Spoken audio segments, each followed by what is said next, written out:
do Senhor. Boa noite a todos. Que a graça e a paz do Senhor estejam no meu coração. Glória a Deus. Diga para o seu irmão, que bom que você está aqui. Diga para ele, a mesa está posta. Amém? Diga, vamos nos assentar à mesa. O Senhor tem grandes coisas para a nossa vida nesta noite. Amém? Tem um texto por demais conhecido, mas eu gostaria que você abrisse a sua vida nele.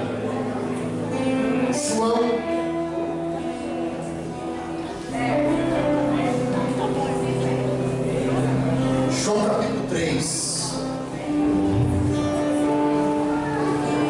Pertinente para essa noite de memorial, aonde participaremos do corpo e do sangue. João capítulo 3, versículo 16.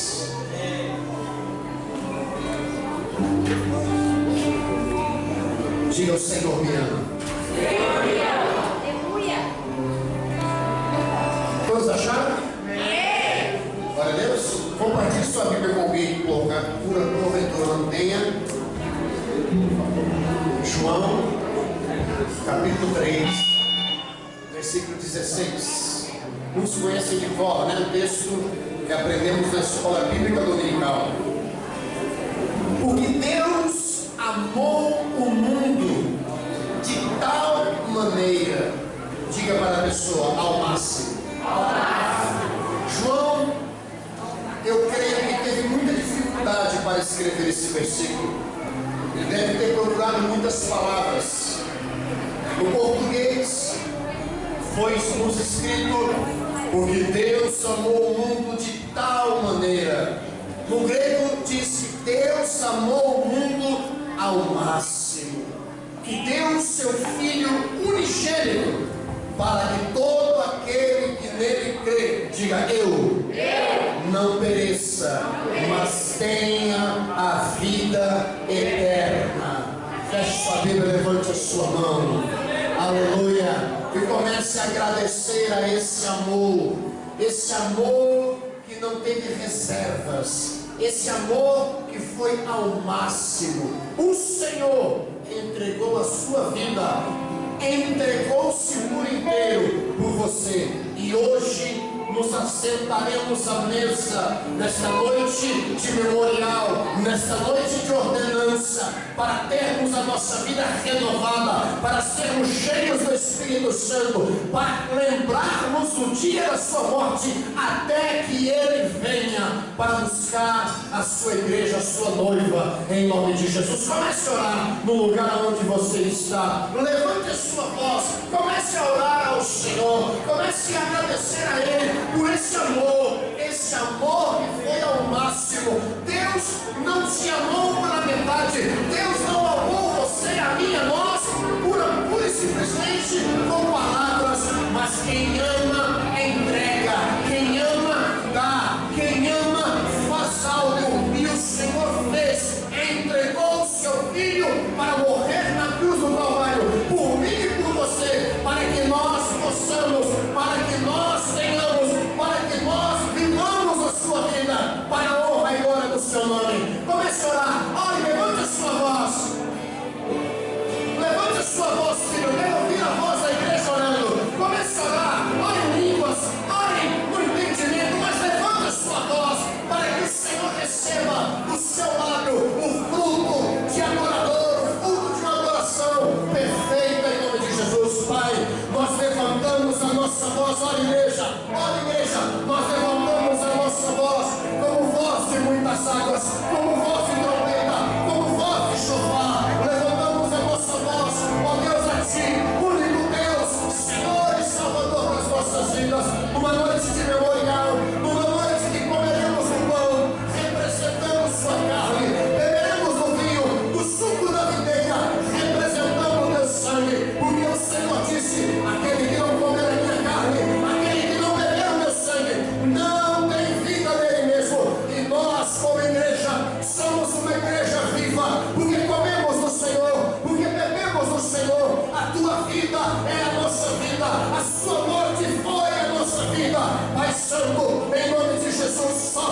sobre este lugar, Espírito Santo. Ventos batucando, sopra sobre este lugar. Levante suas duas mãos. Quem rababa cheira, canta lababás. Ore calabacheira, andalabassou. Ore bababababachê. É noite de memorial, igreja. É noite de nós nos assentarmos à mesa com o Messias. É noite de nós comungarmos no céu. Ele morreu, sim, mas ao terceiro dia ressuscitou para que nós tenhamos vida. E ele não é uma vida qualquer, é vida em abundância. Comece a aplaudir a ele. Comece a aplaudir a ele. Comece a aplaudir a ele. Comece a aplaudir a ele. Oh, sai do seu lugar. Dê um abraço no seu irmão. Dê um abraço no seu irmão. Um abraço na sua irmã. Em nome de Jesus.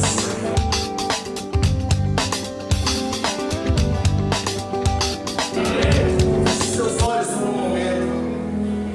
Talvez você entrou no culto e naquela euforia você ainda não teve tempo para adorar a Ele. Poxa, pastor, mas nós cantamos louvores, mas a adoração é diferente de cantar. A adoração é uma expressão da nossa alma.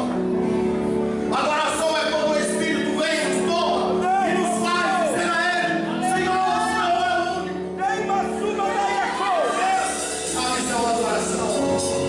Por isso a Bíblia diz que Ele busca, Ele procura, sabe, adoradores. Chegou a hora de nós sermos esses e dizermos para Ele: Senhor, nós estamos aqui.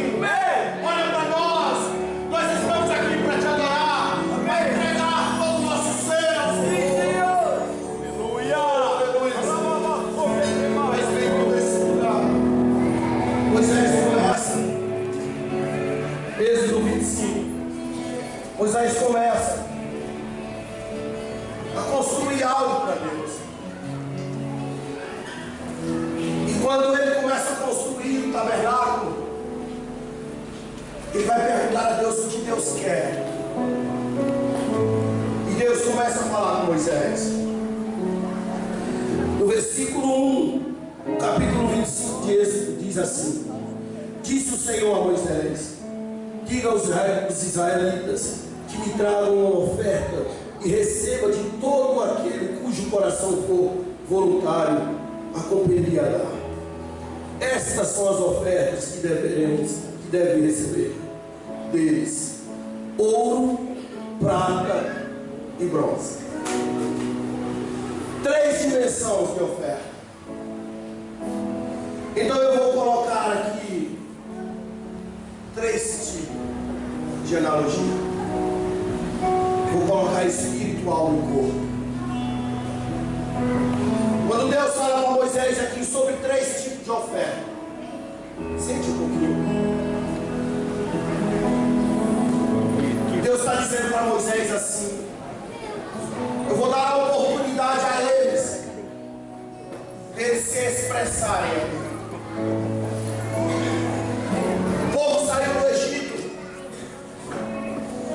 e eles tinham uma mentalidade escrava, presa, porque eles nunca foram donos de nada. Eles passaram a vida deles inteira no tempo de escravidão. E Deus os chama para a liberdade. E quando chega a liberdade, Deus diz para eles assim: agora eu quero que vocês se expressem em liberdade. Não mais por um jugo, não mais por uma obrigação, não mais por impor algo diante de vocês, mas por liberdade. E Deus diz para ele: traga 3 tipos de oferta diante de mim. Claro que se você ler o contexto, Deus pediu muito mais. Mas Deus fala sobre 3 tipos de oferta primeiro: ouro, prata, bronze. Quando Deus está falando sobre ouro, prata e bronze, Deus está falando sobre as 3 dimensões que nós somos. Nós somos um ser trino. Nós somos um espírito que temos uma alma, vivemos no corpo. Deus está falando aqui sobre 3 tipos de oferta, onde eu quero expor 3 dimensões do nosso ser. Vou falar primeiro, que é o ouro, que é o Espírito. Porque nós acabamos de cantar uma canção e dizer para ele que somos apaixonados por ele. Todo homem aqui que foi apaixonado um dia, ou que é apaixonado, ele não tem limite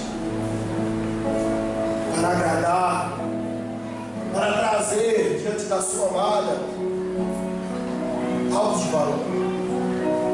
Ele sempre quer surpreendê-la, ele sempre quer trazer algo que alegre o coração dela.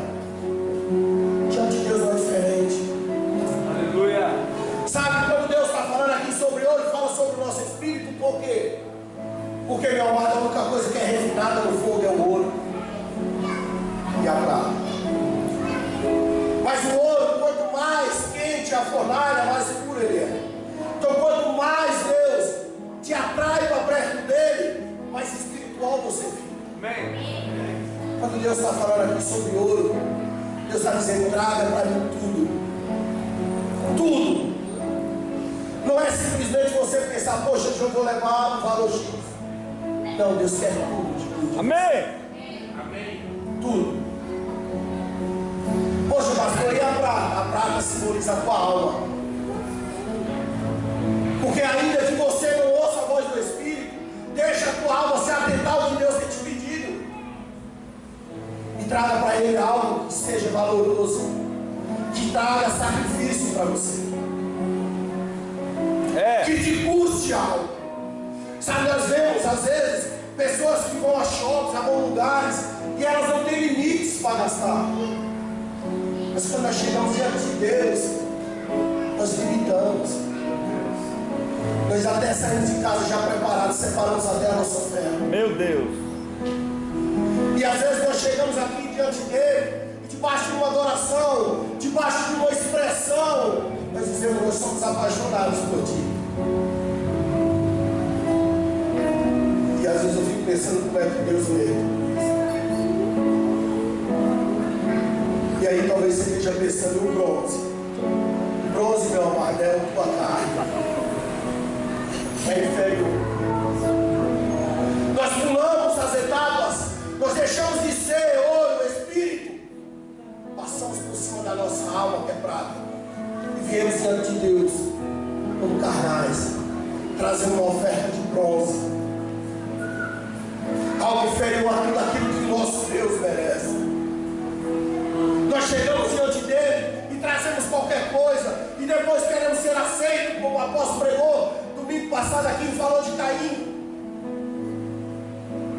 Se você trata Deus de qualquer jeito, meu amado, não espere que Ele te trate de outra forma. Deus é uma expressão do nosso ser. Talvez seja uma palavra que você ache dura ou não concorde, mas, meu amado, é simplesmente o que a Bíblia tem imposto para mim e para você. Verdade.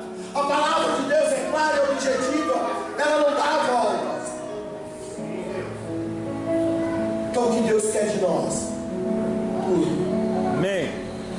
Será que você pode dar tudo ao teu Deus? Porque Ele deu tudo por você. Ai, a suma daraba.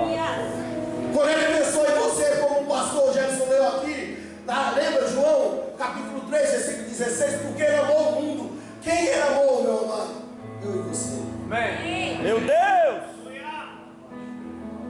Ele pensou: o que é que eu ofereço por eles? Então Ele disse: eu vou dar eu mesmo. Aleluia. Será que Deus é algo valioso para você? Andará, e andará. Será que tem como pagar o sacrifício da cruz? Porque eu e você não tinham mérito nenhum para estar aqui. Será que hoje nós podemos trazer ouro diante dele? Será que o nosso espírito hoje é voluntário para se quebrantar e dizer: Senhor, eu vou trazer diante de ti tudo? Porque se você pensar em dar tudo, ainda é pouco pelo que Ele deu para você. Então eu quero, meu amado, que essa palavra mexa com você, que essa palavra entre dentro do teu íntimo e crie dentro de você uma revolução. A ponto de você entender que todos os teus bens, todos os teus pertences, tudo aquilo que você adquiriu durante esses anos, não são seus. Foi Ele quem te deu. E se hoje Ele quisesse tudo, você estaria disposto a entregar? Será que nós estaríamos dispostos a entregar a Ele nosso tudo? Algumas pessoas dizem assim: poxa, mas eu já entreguei o meu coração a Ele. Entregar o teu coração e não deixar Ele decidir, não adianta. Feche os teus olhos. Quero que essa palavra fale com você como falou comigo. Quero que você esteja disposto a trazer Ele diante do altar. Não qualquer coisa, não qualquer oferta. Traga a tua vida diante dele. Esteja disposto a entregar tudo, meu amado. Porque Ele não viu reservas nenhuma para se entregar por mim, por você. E se verdadeiramente essa canção faz parte da nossa vida, e se nós estamos apaixonados por Ele, o tudo é muito pouco. Mas deixe o Espírito falar com você. Feche os seus olhos. Sabe, Ele mora dentro de você. Ele habita dentro de você. Ele não se expressa de fora para dentro, Ele se expressa de dentro para fora. Ele é a expressão exata do amor. Não pergunte a Ele o que Ele quer. Ele quer tudo de mim, de você. Comece a entregar o teu tudo. Se você deseja tudo de Deus, entregue tudo a Ele. Perca o controle da tua vida, das tuas finanças. Entregue tudo no altar. Poxa, pastor, você não vai falar de dízimo? Não. Dízimo não é para ser falado, é uma obrigação. Se você entregou a tua vida a Ele, você tem que entender que dízimo é uma obrigação. É um mandamento. É até vergonhoso, às vezes nós viemos voltar e falar de dízimo para a igreja. Quando você quer saber se uma pessoa se converteu, pergunta ela se ela precisa.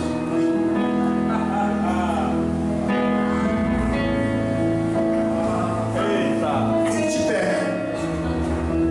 Você está disposto a entregar o teu tudo? Os amém diminuíram? Será que somente Deus pode entregar tudo por você? Quando a Bíblia vai falar de adoração, a Bíblia diz que a adoração é eu me dar pelo meu irmão, me entregar por completo. Adoração não é uma voz, adoração não é um cântico, adoração é uma expressão. Por isso, nessa noite, eu quero que nós expressamos a Ele. Eu quero que você venha nesse altar, mas não venha da mesma forma que você sempre veio. Eu quero diferente, quero disposto a entregar tudo.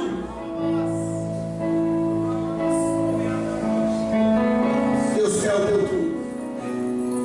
Feche os teus olhos.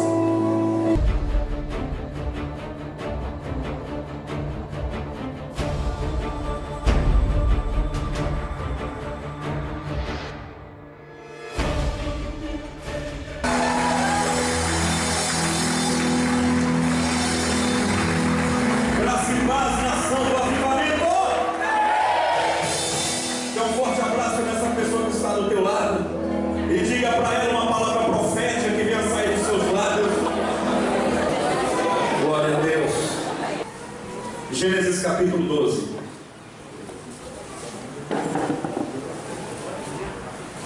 Eu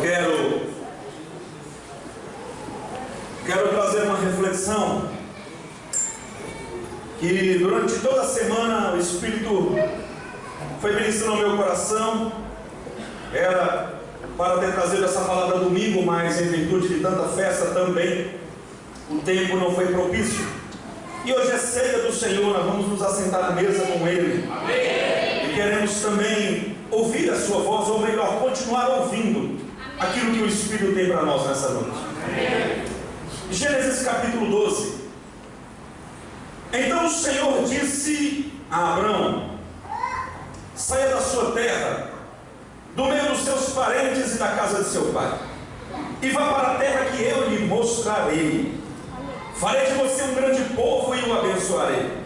Tornarei famoso o seu nome, e você será uma bênção. Abençoarei os que o abençoarem, e amaldiçoarei os que o amaldiçoarem. E por meio de você, todos os povos da terra serão abençoados. Pai, em nome de Jesus, mais uma vez, rogamos a Ti, Senhor, que o Senhor traga sobre nós o Teu rema, a Tua palavra revelada aos nossos corações, de modo que ela nos alinhe com o Teu propósito, que as nossas vidas sejam tratadas hoje, Senhor, meu Deus, pela Tua palavra e pelo Teu propósito. Abençoa-nos, ó Pai, em nome de Jesus. Amém. Sente, meu amado. Glória a Deus.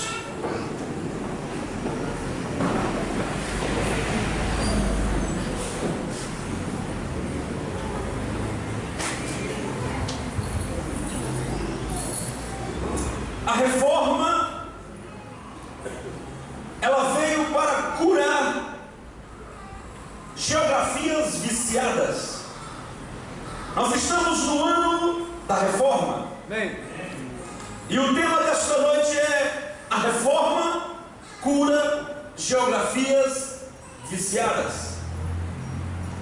Nós estamos vivendo esse tempo de abundância, esse tempo de moveres do Espírito de Deus. Nós não queremos nada que não nasça em Deus. Tudo o que nós queremos para as nossas vidas tem que ter nascido primeiro em Deus, porque aquilo que nasce em Deus é eterno, mas aquilo que nasce em nós pode ser transitório. Então nós não queremos nada nas nossas vidas que não tenha nascido primeiro em Deus. Nós, como igreja do Senhor Jesus Cristo, precisamos andar debaixo de uma convicção de que tudo aquilo que nós temos nas nossas vidas absolutamente tem que ter vindo de Deus. Nós não podemos, queridos, como igreja que professa uma fé genuína, querer ter alguma coisa que não venha de Deus. Tudo nas nossas vidas, para ser eterno, para permanecer, tem que ter nascido em Deus. Diga amém. Amém. Diga tudo que está na minha vida. Eu só quero que permaneça se tiver nascido em Deus. Dê um aplauso ao Senhor por isso.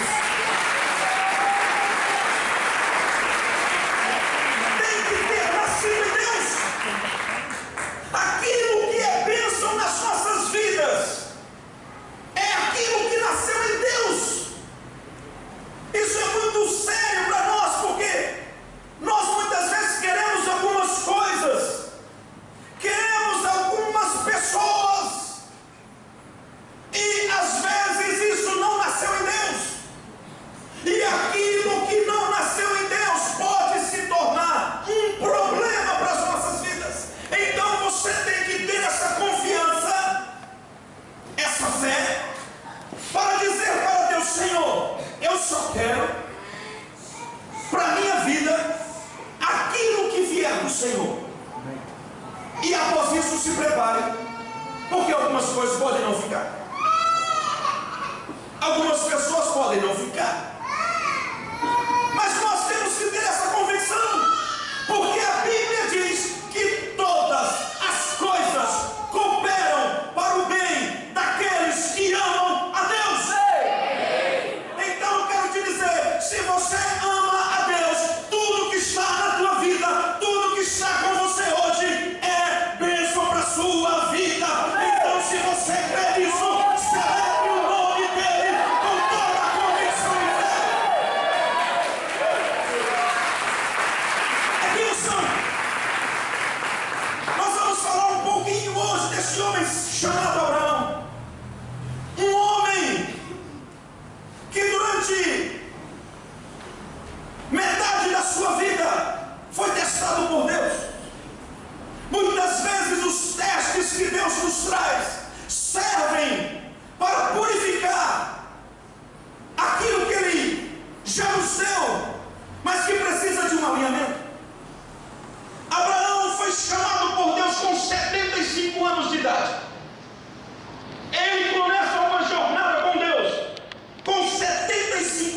idade. E veja bem que esse Abraão é um referencial, é reconhecido e é patriarca das 3 maiores religiões do mundo, a saber, judaísmo, cristianismo e islamismo. Se você perguntar para um judeu quem é o patriarca deles, eles vão dizer Abraão. Se você perguntar para nós quem é o nosso patriarca, nós vamos dizer Abraão. Se você perguntar para um muçulmano, mesmo com todas as atrocidades que estão acontecendo nesse tempo, quem é o seu pai na fé, eles vão dizer Abraão. Então Abraão é patriarca das 3 maiores religiões do mundo: judaísmo, cristianismo e islamismo. Mas esse homem não chegou a esse nível de ser reconhecido e adotado como patriarca das 3 maiores religiões do mundo, sem ter passado por algumas provas, sem ter passado por alguns testes. Durante 75 anos de vida, Abraão foi testado. Nós ficamos anos e anos e anos e anos esperando alguém chegar e colocar a mão na nossa cabeça, esperar fazer um curso de teologia, um mestrado, um doutorado, um pós-doutor, um não sei o quê, para depois querer fazer alguma coisa. Você já tem alguma coisa para fazer? Amém. 75 anos passou esse homem fazendo alguma coisa, sem Deus dizer assim: Abraão, faça isso. Mas ele sabia que tinha alguma coisa para ser feita.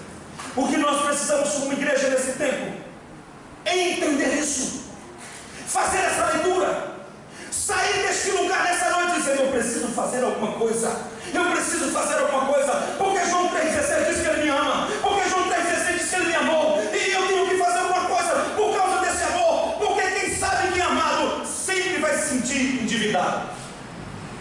Oh, aleluia! 1 Pedro 3 diz que o homem tem que cumprir o seu dever de sacerdote, de marido com a sua esposa, e a esposa tem que cumprir o seu dever como esposa com o seu marido. Essa palavra no original significa: faça alguma coisa como se devesse dinheiro para ela, faça alguma coisa como se devesse dinheiro para ele. Então tente uma relação, como o pastor Francisco bem disse, seja de homem e mulher, marido e esposa. Todos os dias temos que acordar sabendo que temos uma dívida um para com o outro. Quando eu acordar e olhar para minha esposa, eu tenho que dizer para ela: eu preciso pagar a dívida que eu tenho com você. Ela tem que acordar e olhar para mim e dizer: eu preciso pagar a dívida que eu tenho com você. E quando alguém se sente endividado, vai fazer de tudo para honrar, para pagar a sua conta. Talvez você não esteja entendendo isso com o teu casamento, com o teu cônjuge, mas eu quero te dizer, no dia que você compreender isso, o teu casamento será mudado completamente. Amém. Então, com Deus, como o pastor Francisco disse, é a mesma coisa. Esse Abraão desafiou reis, esse Abraão desafiou impérios, até que Deus o chama com 75 anos. E Abraão desafiou religiões, a começar pela sua casa. Terá, pai de Abraão, morava em Ur dos Caldeus, antiga Babilônia. E lá em Ur dos Caldeus, Terá era um empresário bem sucedido. Terá era construtor de imagens. Terá construía imagens de ídolos, e era um empresário extremamente próspero e bem sucedido em toda a Mesopotâmia. Mas esse Abraão, segundo os estudos, sempre foi alguém diferente. Abraão sempre teve um comportamento diferente, e a história diz que um dia Abraão se rebelou contra o politeísmo do seu pai e da sua geografia viciada. Abraão não aceitou mais a ideia de conviver com politeísmo, ou seja, a crença em vários deuses, porque Abraão tinha por si uma convicção de que só existia um Deus, Criador dos céus e da terra e Senhor do universo. E esse Abraão professava essa fé no meio da Mesopotâmia, o império mais forte da época. Abraão professava fé em um Deus único e poderoso. Então Abraão, em um determinado momento, foi chamado aquele que passou para o outro lado, porque segundo a história e livros de sábios judeus dizem que um dia Terá viajou e pediu a Abraão para alimentar os ídolos da sua casa. Disse a Abraão para alimentar os seus ídolos, e Terá viajou e deixou Abraão nessa responsabilidade. Quando ele voltou, os ídolos estavam destruídos, todos quebrados. E Terá foi até Abraão e falou: mas filho, eu deixei você por encargo dos ídolos para alimentar, porque você já viu alguém colocar um copinho de água na frente de uma imagem?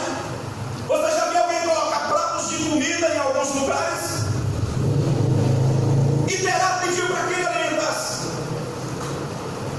E quando ele voltou, estava tudo destruído. E Terá perguntou para Abraão: o que aconteceu aqui? E Abraão disse: pai, o senhor está vendo aquele grandão ali no campo? Sim. Pois é, eu comecei alimentando os menores, eu comecei dando comida para os menores, mas aquele grandão se revoltou, pegou um pau e saiu quebrando tudo. E Terá disse: filho, você está louco? Isso não existe. Isso aqui é uma imagem. Ela não fala, ela tem boca, mas não fala. Ela tem olho, mas não vê. Ela tem mão, mas não pega. Ela tem pé, mas não anda. Isso não poderia ter acontecido. E Abraão, no ápice desse encontro com Deus, disse para o seu pai Terá: então, meu pai, os seus deuses não servem para mim. Porque se ele tem boca e não fala, tem ouvido e não ouve, tem olho e não vê, tem mão e não apalpa, tem pé e não anda, esses deuses do Senhor não servem para ser o meu Deus. E abandonou a sua família, e rompeu com seu pai, e rompeu com a sua tradição, e Deus o chama. Em Gênesis capítulo 12. Então a história de Abraão não começa aqui em Gênesis capítulo 12. A história de Abraão começa em 75 anos de existência. Abraão foi testado por Deus, e quando Deus viu realmente que Abraão era um homem diferenciado e que era capaz de professar essa fé, Deus o diz agora para ele em Gênesis capítulo 12. Então o Senhor disse a Abraão: sai da sua terra, do meio dos seus parentes, da casa de seu pai, e vá para a terra que eu lhe mostrarei. Quando Deus chama Abraão, Deus dá uma palavra para ele no hebraico chamada Lesh Leshká, que significa vai por ti mesmo. Continua por ti mesmo. Lesh Leshá. Lesh Leshá é a mesma coisa de vai por ti mesmo. Então quando Deus disse aqui, sai e vai, Deus estava dizendo para Abraão: eu quero ver se você vai continuar atrás de um propósito. Lesh Leshá, vai por ti mesmo e continua a jornada. Porque Deus não disse para Abraão o que iria fazer. Deus não disse para Abraão para onde ir. Mas Abraão, em 75 anos de vida, mostrou para Deus que queria alguma coisa com Deus. Amém. Em 75 anos, Abraão não se conformou com o sistema.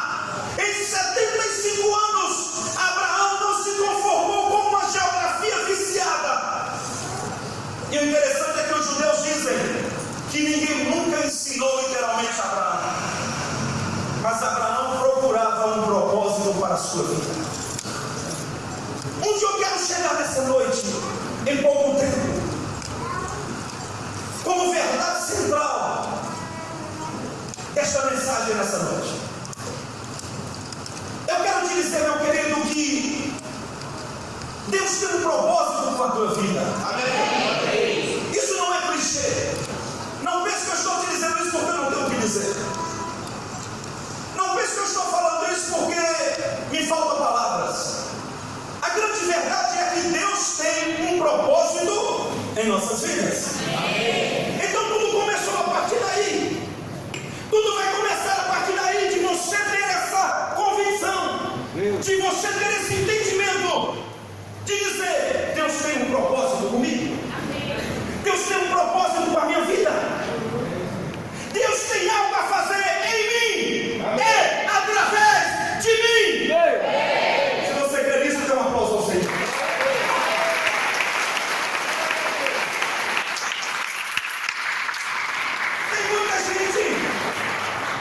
Tem muita gente que até hoje caminhou no leste da chave, fazendo algumas coisas ainda mesmo antes de Deus falar.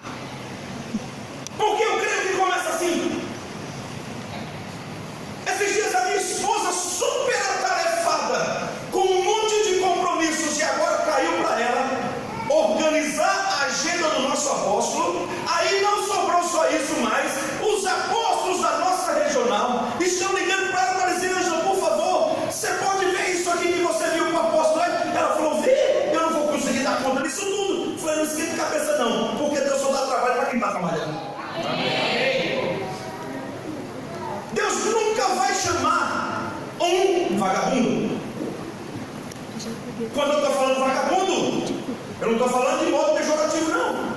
Eu estou falando de alguém que está transeunte, andando para lá e para cá, sem um propósito. Deus não vai comissionar ninguém, como comissionou Abraão em Gênesis 12, dizendo: ei, bonitinho, ei, bonitinha, eu quero começar um projeto com você.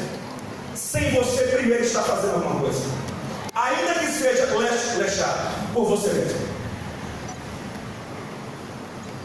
Não, mas eu estou aqui no meu canto porque o apóstolo nunca me viu, e nem vou te ver mesmo, quem vai te ver é Deus. Não, eu estou aqui no meu canto, ele nunca me viu. Faça alguma coisa, quem primeiro vai te ver é Deus, e se ele te ver, ele me mostra. Se Deus te vê, ele me mostra, com certeza. Então Abraão, durante 75 anos, ficou no lechar, fazendo por si mesmo, fazendo por ele mesmo. Então, quando Deus percebe que alguém está acreditando que ele tem um propósito em sua vida, que ele vai usar a sua vida, e começa a fazer alguma coisa, mesmo sem ninguém estar vendo, porque não é o que você está fazendo que os outros estão vendo, é o que você muitas vezes está fazendo que ninguém está vendo. Amém. É assim com Deus. Lechar. Vai por ti mesmo. Eu lembro da minha conversão. Eu já contei isso umas 300 vezes. Aí você faz de conta que não viu de novo. Mas eu tenho testemunhas ali, Pedro e Ju, meus discípulos, quando nós éramos adolescentes. Olha só, não faz muito tempo. E nós entregávamos folhetinhos, não era Ju e Beto, nos faróis lá em Carapicuíba. Eu não era pastor, eu não era cobreiro, eu era apenas alguém que tinha crido em Jesus. Amém. E que tinha entendido uma chamada. E nós distribuímos folhetinhos nos faróis, evangelizávamos na rua, sem nem meu pastor estar sabendo, sem nem meu superintendente estar sabendo. E um dia eu estava lá, fui entregar um folhetinho na porta de um carro. Quando eu olhei o meu superintendente, eu me tremi todo. Ele falou: César, o que você está fazendo aqui? Eu estou evangelizando. Ah, é?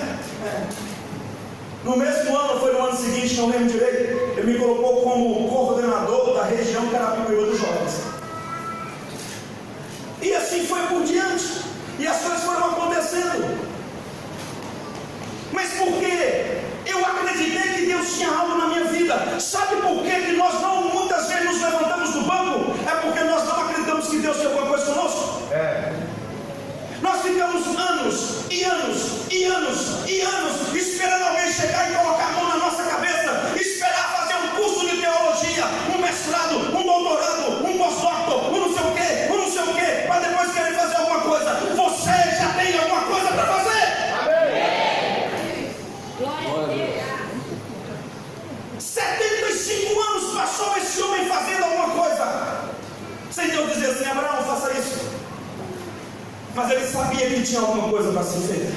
O que nós precisamos como igreja nesse tempo é entender isso, fazer essa leitura, sair deste lugar nessa noite dizendo: eu preciso fazer alguma coisa, eu preciso fazer alguma coisa, porque João 3,16 diz que ele me ama, porque João 3,16 diz que ele me amou, e eu tenho que fazer alguma coisa por causa desse amor, porque quem sabe que é amado sempre vai se sentir endividado. Aleluia.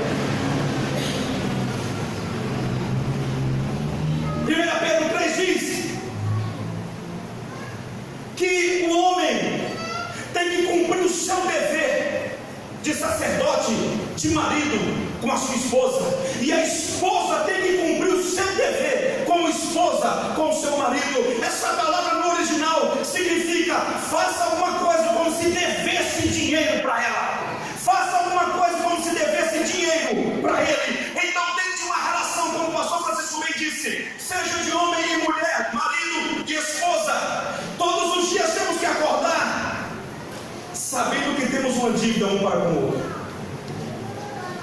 Quando eu acordar e olhar para minha esposa, eu tenho que dizer para ela: eu preciso pagar a dívida que eu tenho com você. Ela tem que acordar e olhar para mim e dizer: eu preciso pagar a dívida que eu tenho com você. E quando alguém se sente endividado, vai fazer de tudo para honrar, para pagar a sua conta. Talvez você não esteja entendendo isso com o teu casamento, com o teu cônjuge, mas eu quero te dizer: no dia que você compreender isso, o teu casamento será mudado completamente. Então, com Deus, como o pastor Francisco disse, é a mesma coisa, porque ele cumpriu conosco o papel dele de sacerdote, porque Paulo diz que ele amou a igreja entregando-se por ela. E agora nós temos uma dívida com ele que nunca vamos pagar, mas temos que viver para pagá-la. Amém. Amando, servindo, entregando-se completamente. Então nós temos que sair daqui nessa noite fazendo essa leitura: eu estou devendo para Deus. Então, se eu estou devendo para Deus, eu vou me mover, ainda que Ele não fale, eu vou fazer alguma coisa. Amém. Eu vou fazer alguma coisa, porque pode ter certeza disso: todos aqueles que estão se movendo e fazendo alguma coisa têm frutos nas suas mãos. Amém. Pode olhar, pode observar isso. Você pode não estar sendo líder de célula, um vice-líder, você pode não estar tendo um título de presbítero ou você lá o quê, mas se você estiver fazendo alguma coisa, você com certeza está olhando do teu lado aí e tem um fruto para mostrar para Deus. Amém. Então nós precisamos ter esse entendimento. Abraão só foi chamado por Deus porque durante 75 anos da sua vida, Abraão buscou conhecer Deus e respondeu ao chamado. Agora, em cima disso tudo, vem esses testes, vem essas provas, porque todo aquele que aceita a chamada vem junto no pacote as palavras testes. Agora pergunte para o seu irmão: você está disposto a ser provado? Pergunte aí para o seu irmão: você está disposto a ser provado? Salmos 11, versículo 5. A palavra de Deus diz: o Senhor prova o justo, mas o ímpio, a quem ele não ama, a sua injustiça e a sua alma odeia. Gálatas capítulo 4, versículo 14. Paulo disse: embora a minha doença tenha sido uma provação, vocês não me tratam com desprezo ou desdém. Ao contrário, receberam-me como se eu fosse um anjo de Deus, como o próprio Cristo Jesus. Hebreus 3,8 diz: não endureçam o coração como na rebelião, durante o no deserto. Todos esses homens de Deus foram testados.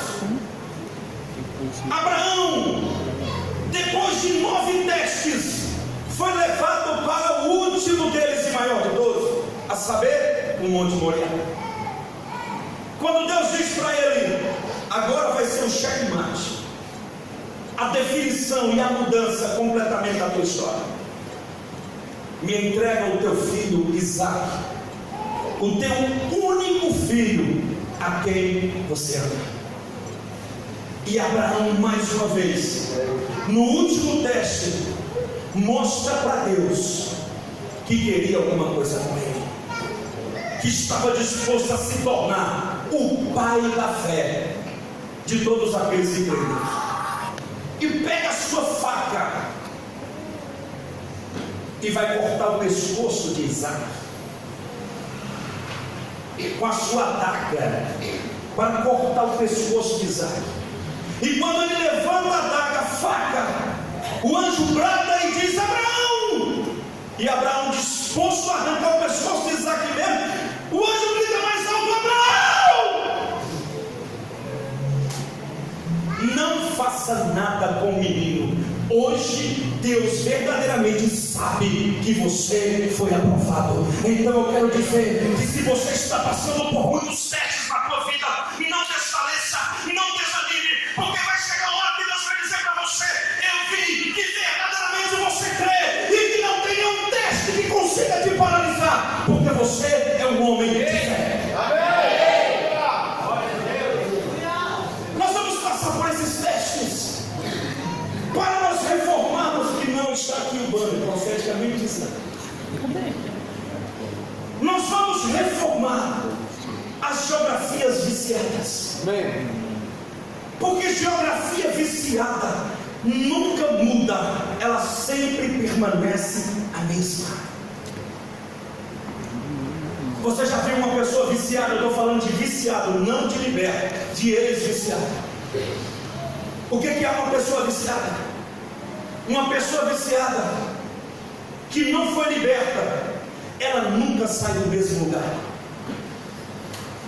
Ela sempre vai ser a mesma pessoa. Ela tem alguns avanços na vida, mas logo em seguida ela retrocede e volta a ser a mesma pessoa e fazer as mesmas coisas. Por quê? Porque é uma pessoa viciada. Então nessa reforma, Deus está nos levantando como levantou Abraão, para reformar as nossas geografias viciadas, as nossas casas, família, ministério. Tudo vai passar por uma reforma e não serão mais os mesmos. Amém.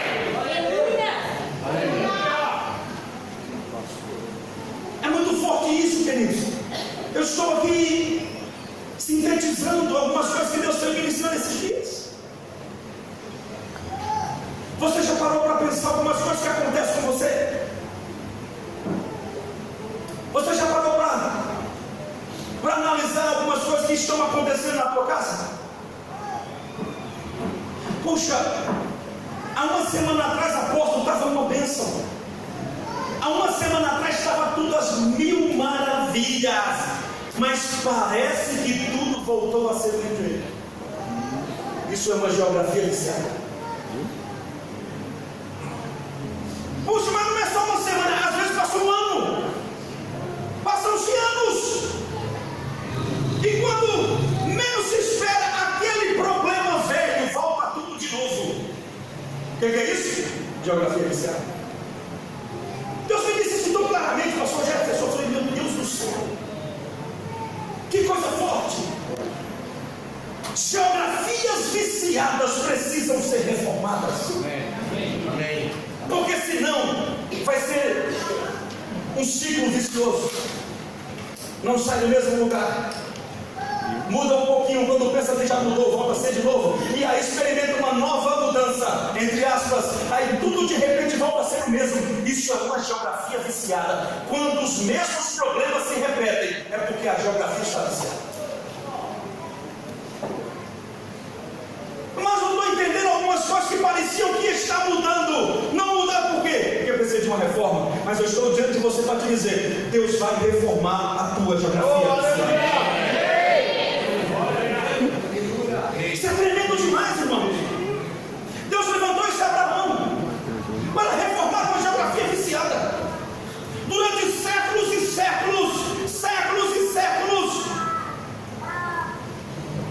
O politeísmo imperava no mundo. Era Deus para todo lado. Mas Deus chama esse homem com uma missão: reformar geografias. E esse homem se tornou o patriarca das 3 maiores religiões do mundo, monoteísta. Porque judaísmo crê num só Deus, cristianismo crê num só Deus, islamismo crê num só Deus, por causa de um homem. Por causa de um só. Então parece que Abraão não teve êxito.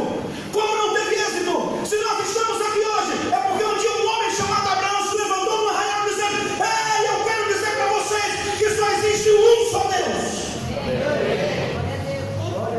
Há ainda algumas histórias, não estão na Bíblia, mas estão nos halls dos livros dos sábios judeus, que diz que quando Abraão definitivamente se rebela contra Terá e o sistema viciado, Terá diz: espera aí, Avram Ivrim, aquele que passou para o outro lado.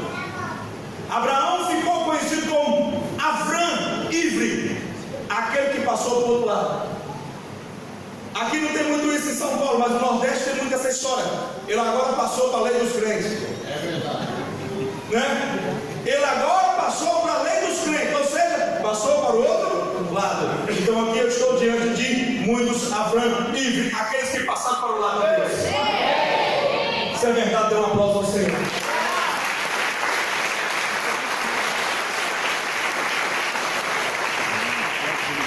E aí diz a história que Terá ficou revoltado com isso. E quando Abraão bateu o pé mesmo e continuou sua jornada, Terá disse: espera aí, não vai ficar assim não. Eu vou fazer para você uma marca, para que todos saibam que você se rebelou contra os nossos deuses, está professando uma fé única, diferente de todos nós. Fez para ele uma capa colorida. Quando Deus quis que todo mundo soubesse quem era Caim, Deus marcou Caim. Então quando Terá quis dizer para todo mundo quem era Abraão, fez-lhe uma capa colorida, um manto colorido. E por onde Abraão passava, todo mundo dizia: esse é aquele que passou para o outro lado. Esse é aquele que passou para o outro lado. Olha a capa colorida dele. Ele é diferente de todos nós. E essa capa, ela vai passando de geração em geração. A mesma capa que Abraão usou, Isaac usou. A mesma capa que Isaac usou, Jacó usou. A mesma capa que Jacó usou, José usou.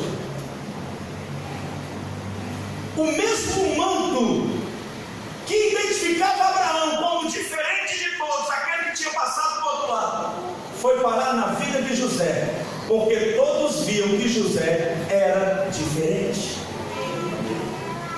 O manto colorido de José. E esse José foi simplesmente quem preservou, segura essa,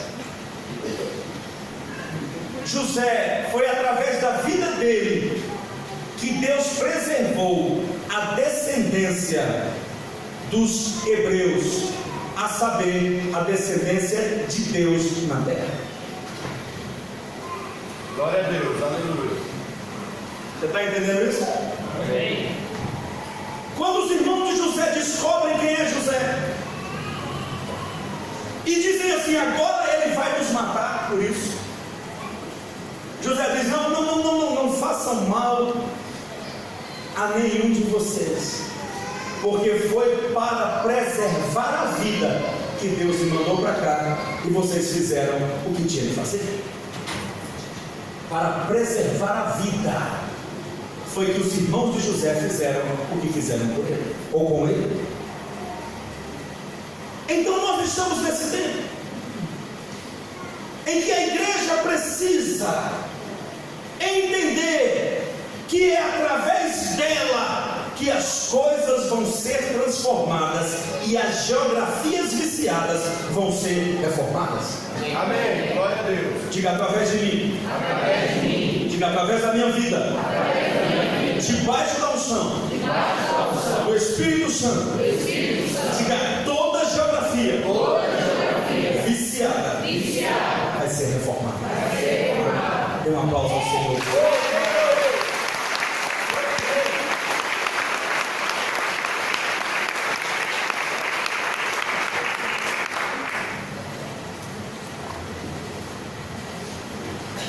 São esses princípios que devem reger a vida de todo homem de Deus. Quando você entrega a tua vida a Cristo e creu e disse que esse Jesus é o teu Senhor, você não pode mais ser o mesmo, e muito menos estar no mesmo lugar.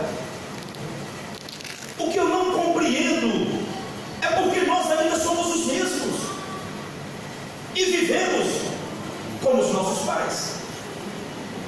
Já dizia Elis Regina, somos os mesmos e vivemos como os nossos pais. Não mudamos nada. Não, eu vou aqui no meu canto.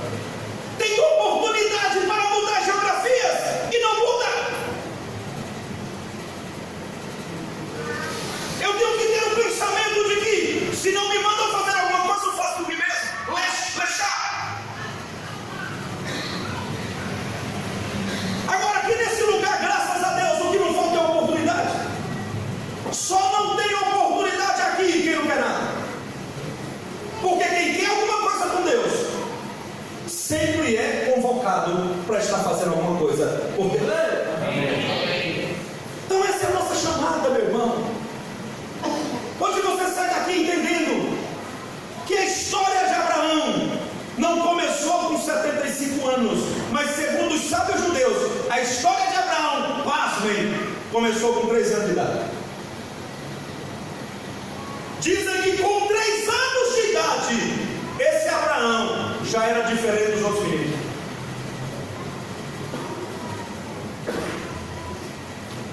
Então não começou com 75 anos, como muita gente diz. A história de Abraão com Deus começou com 3 anos de idade. Porque esse Abraão era diferente. Ele não era diferente porque seu pai Terá fez uma capa colorida para ele. Ele era diferente porque ele sabia que as coisas estavam fora do eixo e que Deus precisava fazer alguma coisa na vida daqueles que se dispõem. Abraão olhou para toda a Mesopotâmia e viu aquele politeísmo, e ele dizia: isso está errado, isso está errado. Deu um choque em seu pai Terá, o empresário mais bem sucedido de Ur dos Caldeus na Mesopotâmia, construtor de ídolos. Destruiu a sala dos ídolos para que Terá tivesse um choque, e Terá não mudou. Abraão, escute, movido por sentimento, não respondeu de imediato ao pé da letra a sua chamada. Ele queria, mas muitas vezes nós nos movemos com sentimentos, e quando culmina com a chamada de Abraão em Gênesis 12, Deus diz para Abraão: Abraão, agora deixa tudo aí, sai do meio da tua casa, da tua parentela, da tua terra. Mas a Bíblia diz que lá de Ur dos Caldeus, Terá foi com Abraão e parou em Harã. Parou lá em Harã. E aí Deus diz a Abraão: e aí, Abraão, vai continuar a jornada? E Terá com ele. Aí Deus diz: espera aí que eu vou resolver teu problema já já. Deus mata Terá. Deus tira o pai de Abraão para que a jornada dele se concretizasse. E tem muitas coisas que vão morrer em nós. Aleluia! Deus cumpra o propósito dele em nossas vidas. Amém! O que Deus precisa matar hoje? Não pense em alguém não. O que Deus precisa matar hoje? Para que verdadeiramente, definitivamente, o propósito comece a se cumprir. Não tem isso aqui, sabe? Eu estou levando comigo o meu terá. O que é o teu terá hoje? O que está te impedindo de começar verdadeiramente o propósito de Deus na tua vida? Porque se isso que está aí não foi Deus que te deu, Ele vai matar. Amém.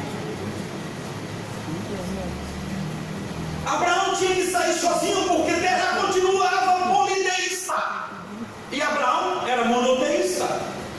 Deus falou: peraí, eu vou resolver o teu problema agora, Abraão. E Terá morre em Harã. E a partir dali começa o propósito. Mas esse Abraãozinho ainda levou alguém com ele chamado Ló, que Deus teve que tirar também da vida dele, lá no meio do caminho. Então algumas coisas vão precisar morrer para que o propósito de Deus comece a nascer. Amém. Então não se desespere. Se você está fazendo alguma coisa para Deus e tem alguma coisa te atrapalhando, Deus vai tirar. Amém. Porque o propósito dele é maior do que tudo e do que todos. Amém. E ele tem pressa e urgência em cumprir esse propósito. Amém. Fique de pé.